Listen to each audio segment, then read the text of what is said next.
તો નવસારી જિલ્લા પોલીસને ગરફોડ ચોરીના ગુનાઓમાં મોટી સફળતા મળી છે। જિલ્લા લોકલ ક્રાઇમ બ્રાન્ચે જલાલપુર સહિત 3 ગરફોડ ચોરીના ગુનાઓનો ભેદ ઉકેલી કુખ્યાત ચડ્ડી બનિયાન ગેંગનો 3 આરોપીઓને ઝડપી પાડ્યા છે।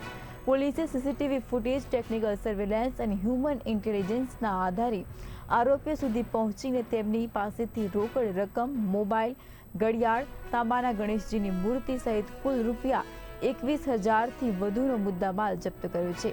તો પૂછપરછ દરમિયાન આરોપીઓએ જલાલપુર ઉપરાંત અન્ય 2 સોસાયટીઓમાં થયેલી ગરફોડ ચોરીઓની પણ કબૂલાત કરી હોવાનું પોલીસનું કહેવું છે। તપાસમાં ખુલાસો થયો છે કે આરોપીઓ મજૂરીના બહાને વિસ્તારમાં રેકી કરી રાત્રિના સમયે બંધ મકાનોને નિશાન બનાવતા અને ઓળખ છુપાવવા માટે ચડ્ડી બનિયાન પહેરી ચોરીને અંજામ આપતા હતા। તો આરોપીઓ સામે અગાઉ પણ અનેક ગુનાઓ નોંધાયેલા હોવાનું પોલીસે જણાવ્યું છે। તારીખ 16/6/2026 કલાક 20:30 થી તારીખ 17/6/2026 કલાક 16:00 દરમિયાન જે ફરિયાદી છે વિપુલભાઈ છોટેલાલ ભક્તા રહે નિસર્ગ વિલા ઘર નંબર 36 A1 બંગલોસ ના ઘરમાંથી રાતના ઘરફોડ ચોરીનો એક બનાવ બનેલો હતો, જેમાં એમણે જલાલપુર પોલીસ સ્ટેશનમાં લગભગ ઘરફોડ ચોરીમાં 7 લાખના સોના ચાંદીના દાગીના ચોરાઈ હોવાનું લખાવેલ હતું।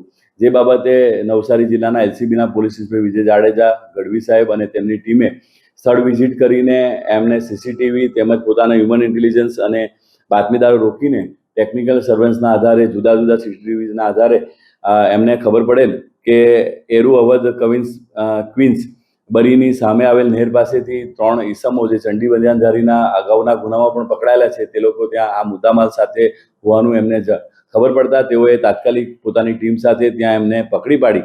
એમાં આરોપીઓ ઈશ્વર જોરસિંહ મંડોળ, ધંધો મજૂરી કામ અને રહે ચિલકોટા ગામ, તાલુકો લીમડા, જિલ્લો દાહોદ, અને બીજા આરોપી છે રમસુ ઉર્ફે રમતુ, બાબુભાઈ માનસિંહભાઈ ભુરિયા, અને ત્રીજા આરોપી છે નરેશ ઉર્ફે નરિયો, કાળુભાઈ ભરસાભાઈ આમલિયાર, એ પણ ચિલાકોટા ગામના છે। બધા લીમખાડા અને જિલ્લો દાહોદના 3 આરોપીઓ છે।